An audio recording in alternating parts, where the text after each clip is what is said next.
Today on the Tech Bytes podcast, sponsored by MinIO, we are talking object storage, fast, scaled up, and for private and public clouds, and it's particularly suited for AI use cases.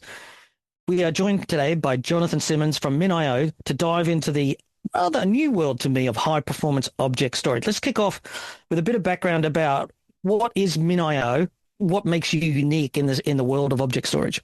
Well, thank you, Greg. Delighted to be here. A little bit about MinIO. It is a drop-in replacement for AWS S3 in terms of an object store, with the notable difference that it runs anywhere. So it runs on the public cloud, it runs on the private cloud, it runs at the edge. And because of that flexibility, it is very, very popular with developers. So it's not proprietary to AWS. Like S3 is AWS's proprietary storage, and Google's got their version and Azure's got their version. But I could run the same object storage on any of these platforms, the same storage engine, or on-prem in a private cloud, but it also works for Kubernetes and VMware as well. Yeah, exactly. AKS, GKS, EKS, Tanzu, OpenShift, it will run anywhere. And to that point, we have almost 1 million instances running in AWS itself of MinIO, even though AWS has its own object store. Okay, so you're not a fresh-faced startup here. You've actually got an existing customer base. You're growing, is I think the message to take away from that. Yeah, we've got over 350 customers. 77% of the Fortune 100 runs MinIO in some capacity.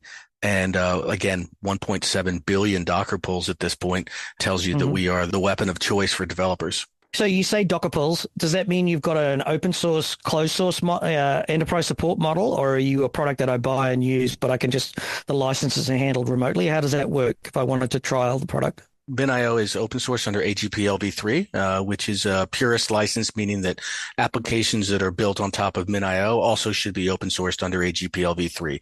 Some companies don't want to abide by that. They don't want to open source their stuff. And so therefore they choose a commercial license. Other companies choose a commercial license because they want the direct engineer support that it comes with, or they want the enterprise features that comes with the downstream version. But it's a variety of different choices. But ultimately, yes, that's what it is. But you can download it at min.io. Okay, so if people are listening today, they can go and download it and start playing with it and then step up into, if you want to commit the company's vision to it, then you step up to the enterprise support program. Absolutely. A quick story on that is that, all of our customers to date have come inbound. So they've done exactly that. So whether you're, American Express or whether you're Rakuten, you started out by doing that, by downloading it, becoming comfortable with it, growing with it, and then saying, all right, this is part of my mission critical infrastructure. I need to have a relationship. And so that's how the company was built. Okay. So object storage is different to file storage. So VMware doesn't have an object storage engine inside of itself today. I'm just trying to draw a parallel here between object store very quickly and file storage or block storage. So most times when you think VMware, you're normally talking to a block storage array of some sort. The object store is where you put objects in and then you just fetch the object and the storage engine takes care of it. But you're doing more than just the object store. You're also doing replication, encryption, identity and access control to the data so you can have the data in stores. How did this product grow over time? How did you get this product out there? Did you start off as an open source project and launch? If I'm starting to come into this product, what are the best features that I would be looking for? The founders of this company had actually founded a company called Gluster prior to this. And so Gluster was sold to Red Hat, and Gluster still is one of the most beloved distributed file systems on the planet. But they realized that file systems and SAN and NAS and POSIX in particular as a protocol wasn't going to make it into the cloud native world, and the world was going cloud native. And so they pivoted. They left Red Hat. They started MinIO, and MinIO has only done object storage, right? So we are entirely focused on that class of problem.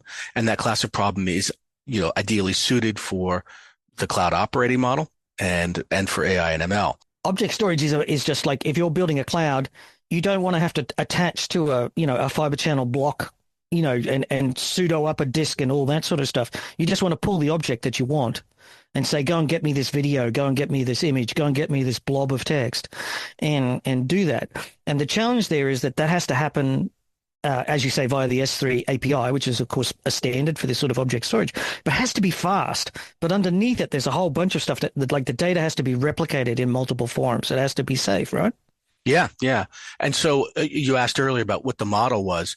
Obviously S3 is the OG of object storage. Mm. They designed an incredible product, and we looked to that for inspiration. And so in order to be fully S3 compatible, you have to look at that model for IAM. You have to look at that model for ILM and different components. And so, we built a fully featured enterprise object store, including replication, object blocking, things like bit rot protection, erasure coding. All of that got built in very early on and then polished and made just even more enterprise grade over time, which is where we are today.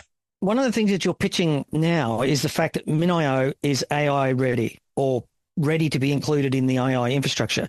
And AI is unique in the sense that it's got to be this as fast as possible, if not faster than possible. Does that make sense? Yeah. And so for you to claim that you've got an object storage which is AI ready, you must be one of the first or the earliest companies in that space.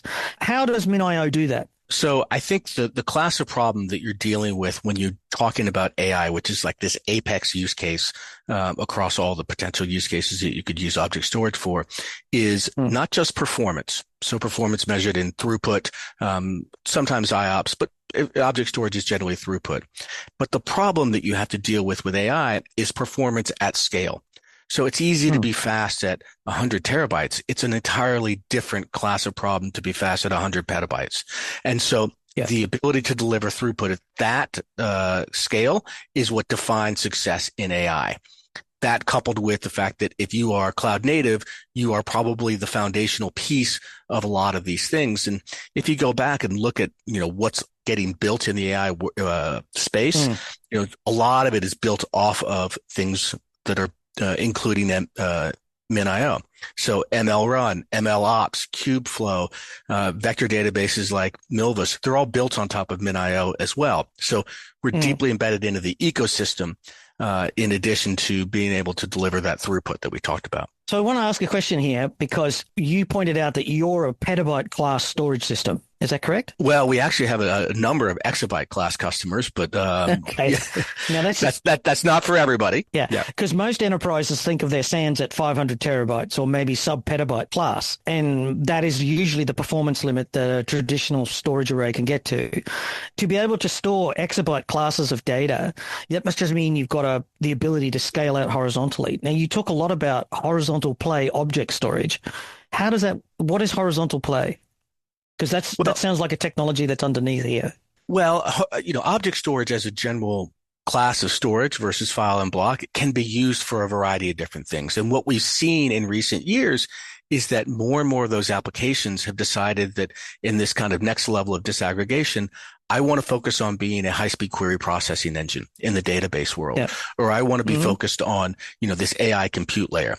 And they have outsourced the storage component to the best available storage product for themselves. And that's going to be high performance object storage. And so because of that, you can support advanced analytics. You can support log analytics for threat hunting. You can support AI and ML.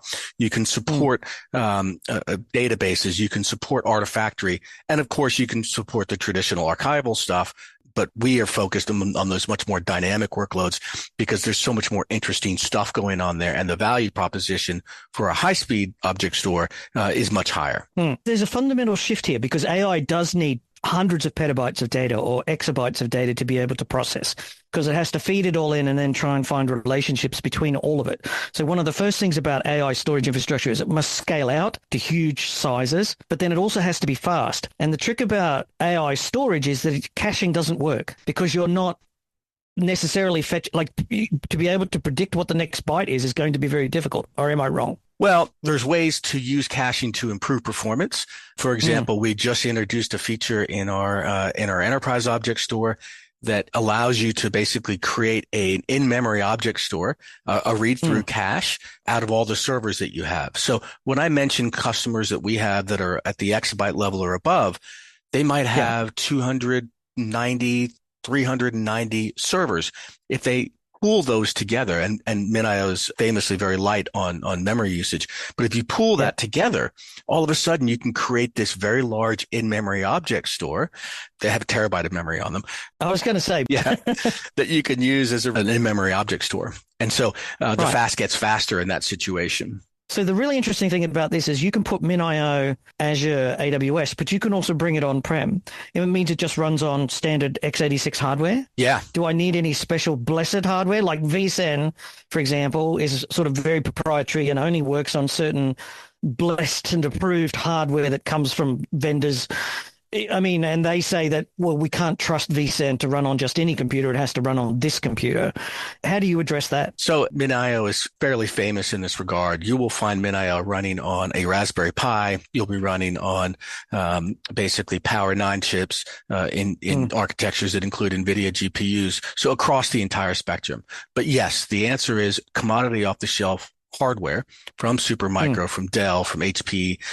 Those are the boxes that we recommend.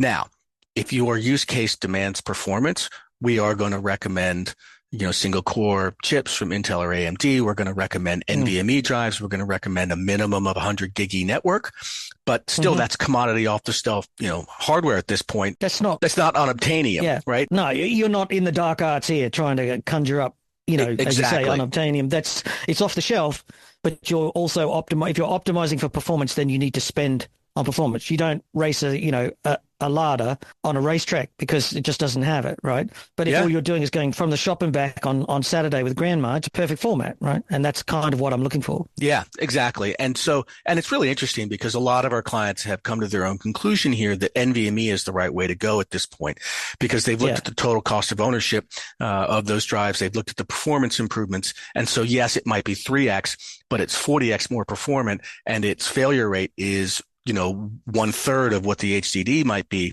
And so just the economics pencil out very, very quickly. And so they're all moving to HDD sort of en masse at this point, particularly for the workloads that they run on MinIO. Now, some of the other legacy providers might still be doing HDD for archival stuff, but for the workloads that we're primarily doing, the AI and so forth, those are the types of things that we see a lot of this NVMe going into. There's a vision here that this is a data lake. If I'm an enterprise and I've got hundreds and hundreds of exabytes, and I'm now starting to think about petabyte scaling in my infrastructure. This is somewhere I could go to MinIO and start deploying this in my on-prem data center and start using it for that because you've got all the features here. You've got the life cycle, you've got the versioning, you've got key management, encryption, replication, and the whole thing. I don't necessarily have to go and buy this branded type of server with this weird custom hardware inside it. I can now start using this. I think, there's a couple of things that we talk about when we talk about the appliance model is one is it's very hard to containerize an appliance and it's very, from an orchestration perspective, containerization perspective, it just doesn't work. Right. And so it's really never going to be a cloud native solution, and cloud native is the model that people are replicating when they move on-prem, right? The cloud operating model, containerization, orchestration, RESTful APIs, microservices, that has migrated to the on-prem data center in a way that is exactly the same. And so the lines between public cloud and private cloud are effectively blurred if you choose the right solution. So that's a huge part of it.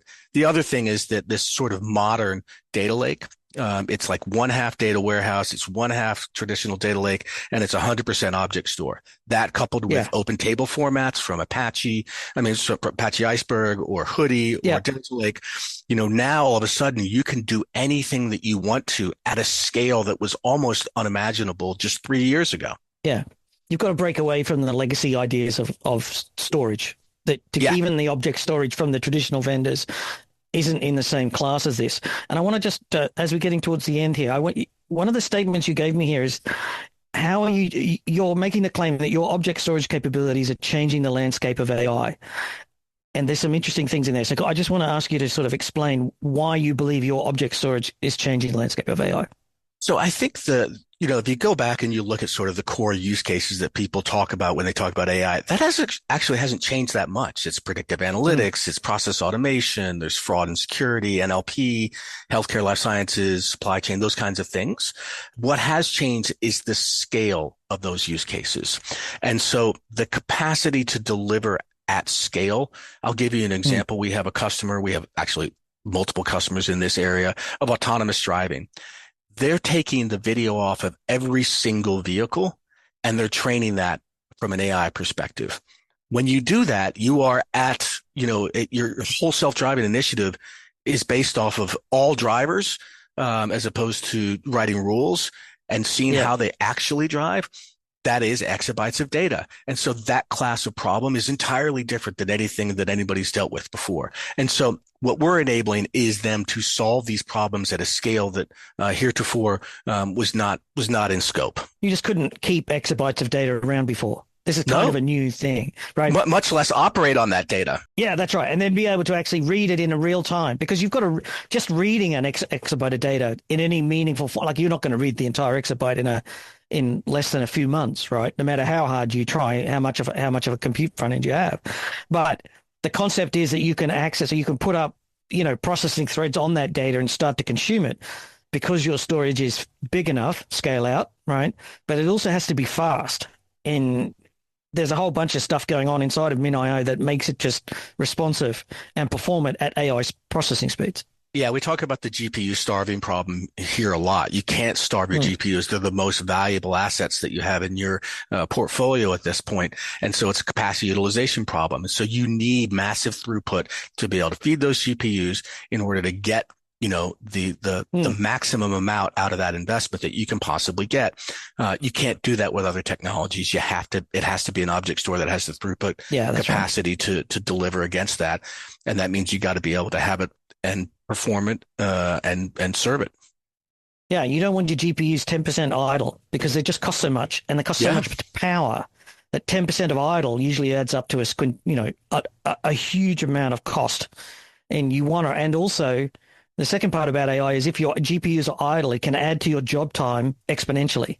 Yes. So you might have kicked off a model generation that's going to take 3 months, but if you're running at 10% idle, it could take 5 or 6 months before it completes. And so you've got every incentive in the world to get these products right. Yeah, exactly. So unfortunately, we're running out of time today, and thanks very much to MinIO for sponsoring us today and talking about their scale-out object storage exabyte class. Honestly, the days when I first started with a 5 megabyte hard drive, and now I'm talking about exabyte class storage, it still boggles my mind just how far we've come in a short period of time. Jonathan, if people want to get more information, where can they go? Yeah, certainly. So min.io is our website. And from there, you can find our blog. We publish 2 to 3 times a week. And it's very, very deep content, deep technical content. You can also join our Slack channel. So we've got 45,000 members of our general Slack channel. It's an incredibly supportive community. So you can learn more about MinIO there as well.